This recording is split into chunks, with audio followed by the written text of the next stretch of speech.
제가 신학생 때 청년들과 함께 강원도 산골에 있는 한 공소로 MT를 간 적이 있었습니다. 오전과 오후에는 그 동네 일을 좀 도와드리고 저녁 먹고 나서 모닥불 파티를 하자, 캠프파이어는 아니지만 조그맣게 파티를 하자 해서 모두 들뜬 마음으로 기다리고 있었죠. 혹시 여러분들 모닥불 피워놓고 놀았던 옛날 기억 나십니까? 요즘에는 청년들이나 대학생들이 MT 가서 어떻게 노는지 모르겠지만 예전에 어떻게 했어요? 모닥불 피워놓고 서로 둘러 앉아서 기타 하나 있으면 기타 치면서 부르던 노래들이 있죠. 모닥불 피워놓고 하는 노래, 사모하는 마음, 이런 노래 부르면서 젊음을 불태웠던 그런 시절이 우리 어르신들은 기억이 나십니까? 그때 그 시절이? 일을 다 마치고 나서 그 공소 앞에 마당에 평상 같은 거 놓고 사람들이 모였습니다. 동네 어르신들이 상추도 뜯어 주시고 또 고기도 갖다 주시고 그래서 이제 바베큐 파티를 하자. 그래서 바베큐 파티를 하고 있는데 갑자기 여자 청년 하나가 소리를 꽥 지르는 거예요. 깜짝 놀랐습니다. 그래서 왜 그러냐고 그랬더니 저기를 보래요. 봤더니 뱀 한 마리가 기어오고 있는 겁니다. 그러니 무섭죠? 별로 반응이 없어요. 뱀이 무섭지 않습니까? 그래서 여자들은 난리가 나서 이제 뒤로 다 도망가고 남자들은 도망가지 못하지만 체면이 있어서 버티고 있지만 그 누구도 나서질 않습니다. 근데 뱀이 계속 오는 거예요. 그런데 그때 저쪽 문 쪽에서 한 8살 정도 됐을까 한 아이가 들어섭니다. 아이가 뱀이랑 가까워지면 위험하죠? 그래서 오지 말라고 그랬더니 왜 그러냐요? 오지 마. 저기 뱀이 있다고 했더니 뱀이 어디 있어요? 그랬더니 딱 보더니 뱀을 딱 잡는 거예요. 보통 그 정도 나이대 되면은 뱀 보면 어떻게 해야 돼요? 도망가야 되는데 얘는 뱀을 잡은 거죠. 딱 했더니 이제 꼬리하고 몸통이 팔을 이렇게 휘감고 있어요. 그러더니 얘가 이렇게 딱 하더니 얼굴을 보더니 뱀을 가지고 옵니다. 이거 말하는 거예요? 그랬는데 다 깜짝 놀랐죠. 오지 말라고. 근데 얘는 뱀을 아무렇지도 않게 이렇게 가지고 놉니다. 그래서 야, 안 무섭냐? 그랬더니 이 뭐 무서워요? 사람이 더 센데. 이렇게 말을 합니다. 뱀보다 사람이 더 세다는 거죠. 그럴 것 같긴 한데 그래도 뱀을 어떻게 만질 수 있을까? 근데 이야기를 들어보니까 어릴 때 아빠나 동네 어른들이 뱀을 보면 이렇게 잡았다는 거죠. 얘도 어릴 때부터 뱀 보면 무서워하지 않고 어떻게? 잡으면 된다는 거죠. 뱀은 어떻게 하면 된다고 하면서 그리고 특히 결정적인 것은 이 뱀은 독이 없는 거래요. 그러니까 걱정하지 말고 한번 만져보라고 합니다. 여러분들 독 없는 뱀 만져볼 수 있어요? 여름에 이렇게 되면 시원하대요. 그래가지고 그 동네 아이들은 뱀을 실로 묶어가지고 개처럼 질질 끌고 다닌다고 합니다. 그러니까 뱀들이 걸리면 아주 큰일 나는 거죠. 우리가 볼 때는 너무나 무서웠지만 아이들에게는 별로 두려움이 없어서 장난감에 불과했다는 거죠. 왜 그래요? 사람이 더 세다는 것을 그 아이들은 알고 있었기 때문에 그래요. 그러나 아무리 그것을 안다고 할지라도 경험이 없는 저희들은 만지지도 못했어요. 그 다음날 와가지고 이제 얘가 재밌는 거리를 발견했죠. 여기 있는 형 그리고 누나들은 뭘 무서워한다? 뱀을 무서워한다. 그러니까 손에 이렇게 물기 묻혀가지고 갑자기 등에 딱 찍으면 어때요? 깜짝 놀라가지고 도망가고 어제의 그 공포가 계속 남아있었던 그런 기억이 있습니다. 사실은 뱀은 웬만하면 사람을 물지 않는데요. 그런데 보고 사람이 놀라니까 소리를 지르고 두려워하기도 하죠. 우리들의 인생이라는 것이 그래요. 뱀을 보면서 공포를 느끼는 이유는 무엇입니까? 왜 그래요? 물릴까봐 결국 죽음에 대한 공포가 우리 안에서 일어나기 때문이죠. 우리가 세상을 살아가면서 불안하다는 것, 공포를 느낀다는 것은 참으로 많은 영향을 미치거든요. 편안하고 싶은데 공포가 한번 일어서게 되면, 불안감이 한번 일어서게 되면 몸도 마음도 영혼도 영향을 받기 때문입니다. 공포 앞에서 인간은 어떤 반응을 보이죠? 뭔가 불안하거나 공포가 있으면 사람마다 생김새가 다르듯이 보이는 반응도 다르다는 거죠. 무섭다는 것을 감추기 위해서 다른 형태로 반응을 하기도 하고요. 때로는 무서움을 그대로 표출하기도 합니다. 우리가 살아가면서 우리를 불안하게 하는 것이 뭐가 있어요? 어떤 상황들이 있고 사람들이 있고 여러 가지가 있죠. 이럴 때 우리는 그것 때문에 참으로 힘들어하고 괴로워하죠. 그렇다면 어떻게 하면 그런 것들을 이겨낼 수 있을까요? 근본적으로 마음속에 있는 것들을 제대로 바라보지 못하면 우리는 죽을 때까지 거기서 헤어나오지 못해요. 그래서 여러 가지 삶의 형태가 자꾸만 왜곡되어지고 거기에서 뭔가를 얻어내지 못합니다. 오늘 복음을 잠깐 들여다볼까요? 복음이라는 것은 2000년 전의 이야기이긴 하지만 우리들의 이야기입니다.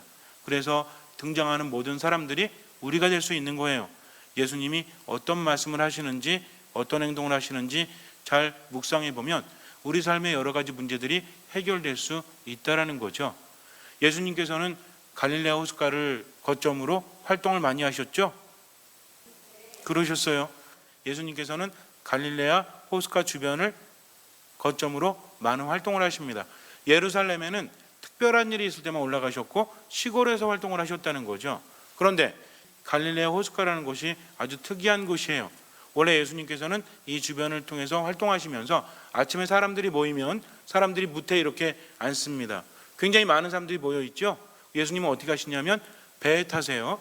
배에서 사람들을 가르치시는 거죠. 지금 저는 독소대 위에 있고 여러분들은 신자석에 있죠. 이와 비슷하게 예수님께서는 배에 타서 가르치시면 사람들은 그 이야기를 듣습니다. 그러다가 아픈 사람이 있으면 어떻게 해요?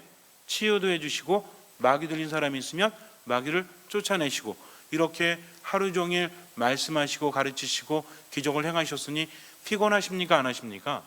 당연히 피곤하시죠. 예수님도 인간이셨기 때문에 그래요. 완전한 하느님이시지만 죄 말고는 인간과 똑같으셨기 때문에 그분은 피로감을 느끼십니다. 그래서 제자들에게 뭐라 그래요? 가서 좀 쉬자. 근데 어떻게 가자? 배를 타고 건너편으로 가자. 왜냐하면 주변에 걸어가면 사람들이 쫓아오기 때문이죠. 그래서 사람들이 없는 한적한 곳으로 가서 좀 쉬자고 하십니다. 제자들은 예수님의 말씀을 듣고 이제 배를 몰아서 건너편으로 갔죠. 근데 예수님 너무 피곤하시니까 그냥 주무십니다. 그런데 그때 갑자기 돌풍이 불어오죠. 돌풍이 불어와서 굉장히 큰 파도가 칩니다. 이스라엘 사람들은 갈릴레아 호숫가를 바다라고 불렀어요. 그들은 바다에 대한 개념이 우리하고 좀 다르죠. 우리는 어디를 바다라고 그래요? 동해 바다, 서해 바다, 남해 바다 이렇게 정말 바다를 바다라고 부르지만 그들은 얌이라고 히브리어로 얌이라고 하는데 이게 뭐냐면 물이 많이 모인 곳을 바다라고 합니다. 그러니까 호수든 바다든 상관없이 물이 무지하게 많으면 뭐예요? 바로 이게 바다라는 거죠. 언젠가 한번 제가 말씀드렸지만 제가 이스라엘 가기 전에 어떤 분이 성지순례 가가지고 아침마다 갈릴레아 호숫가를 한 바퀴씩 돌으셨대요.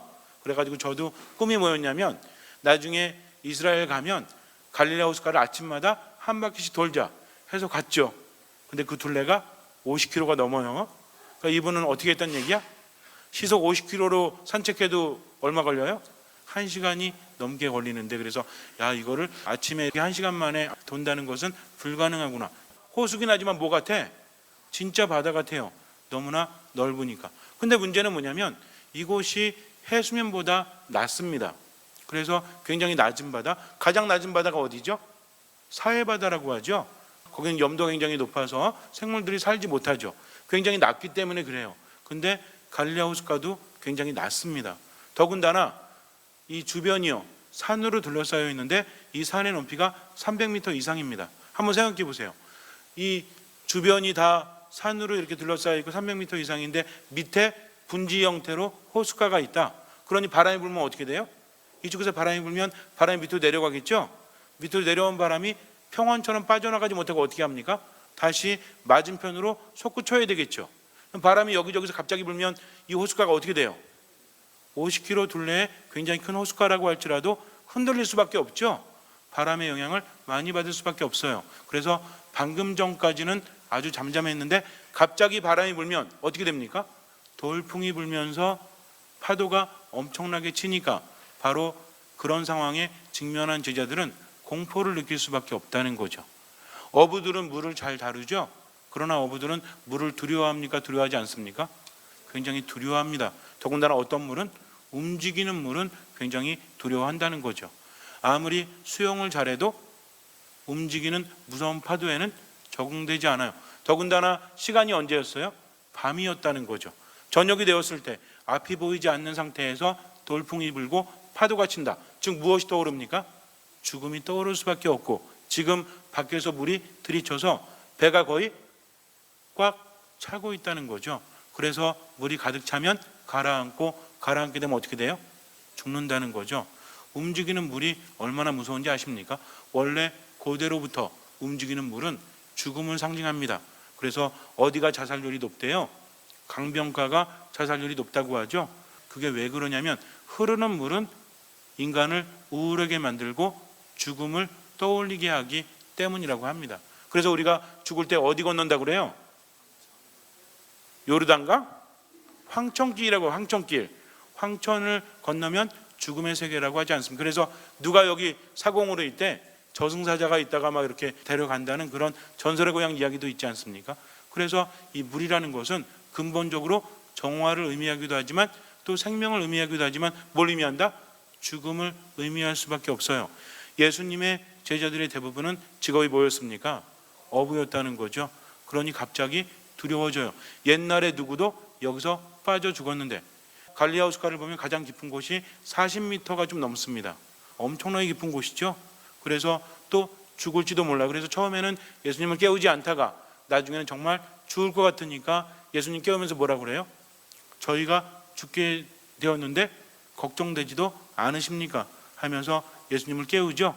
그랬더니 예수님께서 일어나시면서 뭐라고 하셨죠? 야, 내가 요새 며칠 동안 잠을 못 잤는데 간신히 잠들었는데 날 깨웠어? 다 머리 박으세요. 그러셨어요? 잠잠해져라 하면서 바람을 꾸짖으시고 호수에게 명령하십니다. 그랬더니 어떻게 돼요? 모든 것이 잠잠해졌다는 거죠. 이 이야기는 우리에게 무엇을 가르쳐 줍니까? 우리가 믿음 안에 있다고 할지라도 고통은 끊임없이 우리를 찾아온다는 거죠. 세상을 살아가면서 우리가 주님께 의탁하는 것은 과연 무엇입니까? 모든 고통이 사라지기를 바라요? 그런 것들은 사라지지 않아요. 그러나 고통이 있다고 할지라도 누가 함께 하시니까? 믿음이라는 것은 주님과 함께 하는 겁니다. 주님은 우리의 목자시요 우리는 그분을 따르는 양떼이기 때문에 모든 것을 맡긴다는 거죠. 양들이 아무리 튼튼하다고 할지라도 이리를 이길 수 있어요, 없어요? 이길 수 없습니다. 그러나 안심하는 이유는 목자가 함께하기 때문이죠. 세상 모든 사람들이 우리를 저버린다고 할지라도 예수님만큼은 우리를 저버리지 않으시기 때문에, 그래서 그분은 목숨을 내어주신 가장 큰 사랑으로 우리를 사랑하지 않으십니까? 그래서 우리는 안심할 수 있는 것이고 의탁할 수 있는 겁니다. 주님께는 능력이 있어요, 없어요? 있죠. 또 우리를 사랑하십니까, 안 하십니까? 능력도 무한하시고 우리를 사랑하신다면 우리가 두려워할 필요가 있어요, 없어요? 없다는 거죠. 예수님께서 제자들에게 뭐라고 하십니까? 아직도 믿지 못하느냐? 아직도 믿음이 없느냐? 라고 말씀을 하십니다. 믿음이라는 것은 다른 것이 아니라 눈앞에 있는 누구를 바라보는 거죠? 예수님을 바라보는 겁니다. 예수님의 제자들은 그분의 말씀을 들었고요, 수많은 기적을 체험했어요. 그런데도 눈앞에 계신 예수님을 제대로 알아보지 못한다는 거죠. 비록 예수님께서 지금 주무시고 계시지만 그분이 있다는 것만으로도 믿어야죠. 아직은 죽지 않았기 때문입니다. 그런데 우리는 믿음을 두고 살아간다고 하면서도 조금 바람이 불면 어때? 이리저리 흔들리면 불안해지죠. 불안하니까 뭘 떠오릅니까? 죽음을 떠올리게 돼요. 의식하지 않아도 죽음에 대한 공포가 우리를 휘어감는다는 거죠. 그러니까 어떤 반응을 합니까? 어떤 분들은 완전히 주저앉아서 일어나지 못해요. 또 어떤 사람들은 어떻게 하죠? 우리 자매님들 가끔 바퀴벌레 나오면 어떻게 해요? 예전에 한 번은 바퀴벌레 한 마리가 나왔는데 어떤 자매님이 소리를 지르면서 발로 밟았는데 한 20번은 밟은 것 같아요. 나중에 보니까 저는 바퀴벌레 문인지 알았습니다. 방바닥에 바퀴벌레가 완전히 쫙 붙어가지고 이 장판과 일체가 됐더라고요. 그러니까 이분은 두려우니까 어떻게 하는 거야? 굉장히 무서우니까 폭력적인 형태, 공격적인 형태를 표현하지 않습니까? 그래서 화를 내는 사람도 뭐하기 때문이다? 불안하기 때문입니다. 어떤 사람은 어때요? 부정을 저지르기도 하죠. 또 어떤 사람은 정말 남 모르게 뭔가를 하지도 않습니까? 그러면서도 결국에는 어때요? 이 불안감에 휘말려서 제대로 살아가지 못하고 뭐 받아요? 스트레스를 받을 수밖에 없다라는 거죠. 요즘 보면 만병의 근원이 뭐래?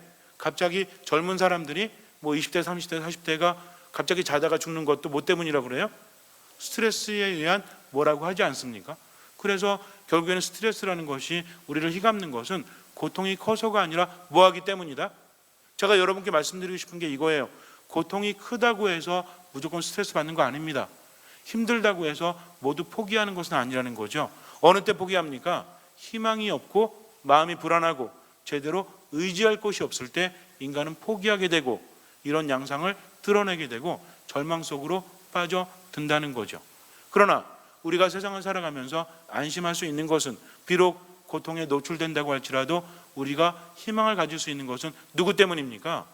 예수 그리스도 때문이라는 거죠. 여러분들은 세요 안 세요? 그 아이가 말했듯이 뱀보다 우리가 더 세다라고 말했듯이 우리 또한 더 셉니까 안 셉니까? 더 세죠. 세상을 살아가면서 우리를 힘들게 하는 것들이 많다고 할지라도 나는 그거 이겨낼 수 있어요 없어요? 있습니다. 누구 때문입니까? 주님께서 함께 하시기 때문이죠. 그러나 뭐하지 않으면, 믿지 않으면 그런 힘은 얻어낼 수 없어요. 주님께서는 우리에게 늘 뭐라고 하십니까? 믿어라. 믿지 못하겠거든 어떻게 해서라도 믿어라. 보아서라도 믿으라는 거죠. 그렇게 하시면서 보지 않고 믿는 사람은 행복하다라고 말씀을 하십니다. 여러분들은 주님을 믿으십니까? 내가 힘들고 괴롭고 때로는 포기하고 싶을 정도로 절망적이라도 한 줄기 비치신 강렬한 주님을 바라보면서 포기하지 않습니까? 포기하지 않으십니까? 그러면 그렇게 살아가세요. 반드시 기적은 일어납니다. 예수님께서 뭐라고 하십니까? 너의 믿음이 너를 구원하였다. 다시 한번 말씀드려요. 기적은 하느님께로부터 오지만 그 기적을 가능하게 하는 것은 무엇이다? 우리들의 믿음이다. 그래서 믿음이라는 것은 그런데 저절로 생기지 않죠. 근데 오늘부터 이제 믿음 가져야지. 그래, 시모님이 얘기했으니까 이제 내가 삶으로 돌아가서 힘들 때마다 자 나는 믿습니다 하면서 이겨내야지 라고 여기서 생각한다고 할지라도 갑자기 그게 생겨요? 우리가 짧게는 10몇 년부터 몇십 년 동안 계속해서 거기에 짓눌려져 왔는데 그게 그렇게 쉬운 말 같아요? 절대로 그렇지 않아요.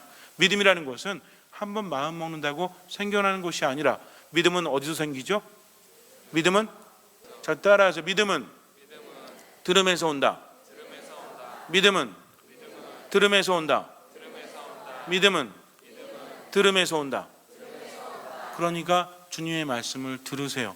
불안할 때도 말씀을 듣고요, 평상시에도 말씀을 들으면 그분의 말씀이 내 안에 와서 뭘 자라게 합니까? 믿음을 자라나게 한다는 거죠. 그러면 당연히 기적은 일어날 수밖에 없어요. 근데 슬퍼해봤자 아무것도 바뀌지 않아요. 불안해봤자 아무것도 바뀌지 않습니다. 우리가 불안한 건 앞에 있는 고통이 커서가 아니라 무엇이 없기 때문에? 믿음이 없기 때문입니다. 그러니 오늘 여러분들 이 거룩한 미사 안에 오셨으니까 주님 바라보면서 청하세요. 주님 믿습니다. 그러나 믿음이 없는 저를 도와주십시오 라고 했을 때 주님께서는 우리 상처를 치유하십니다. 우리에게 힘을 주시고 삶을 활기차게 만드시죠. 그래서 주님 안에 온전히 머무시기 바라요. 잠시 눈을 감으세요. 삶은 만만하지 않아요. 그러나 주님을 만나지 않으면 삶은 계속 힘들어집니다. 왜냐하면 그분 안에 머물지 못하면 죽음이 가까워지기 때문이죠. 이 불안과 공포가 우리를 괴롭게 만들죠. 우리를 변형되게 만듭니다. 그러나 주님 안에 머무는 사람은 보호받으심을 체험합니다. 또 힘을 받죠. 그리고 치유를 받기 때문에 얼마나 편안한지 몰라요. 세상을 기쁘고 행복하게 살아갑니다. 희망이 있기 때문이죠. 온전히 믿으십시오. 기도와 말씀과 미사 안에 온전히 머무십시오. 주님께서는 그 믿음을 보시고 우리 삶에 놀라운 기적을 일으켜 주실 것입니다. 아멘.